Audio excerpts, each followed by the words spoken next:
ខ្ញុំសូមសរសើររ៉ូណាល់ដូតែម្ដងនៅតែអាចរកគ្រាប់បាល់បាននៅក្នុងការស្វែងរកជ័យជំនះឲ្យក្រុមបាល់ទាត់ប៉ូទុយហ្គាល់ឈ្នះលើក្រុមបាល់ទាត់ក្រូអាតចឹងអ្វីដែលយើងត្រូវតាមដានមើលបន្តទៀតនោះគឺតើរ៉ូណាល់ដូ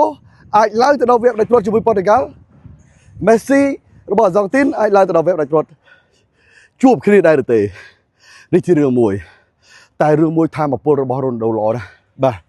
ហើយថាមពលរបស់អូស៊ូណាញនេះក៏ល្អដែរបាទគឺទឹករ៉ែធម្មជាតិអាល់កាឡាំងអឺស៊ូណាញ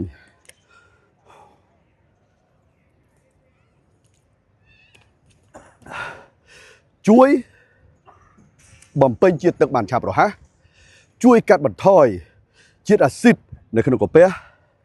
បាទនឹងជួយប្រព័ន្ធរំលាយអាហារផងដែរតែខ្ញុំត្រឡប់មកវិញនៅតែសរសើររ៉ូណាល់ដូ42ឆ្នាំហើយ42ឆ្នាំដោយធម្មពលដ៏ខ្លាំងក្លាបាទដូចអឺស៊ូណាញនេះចឹង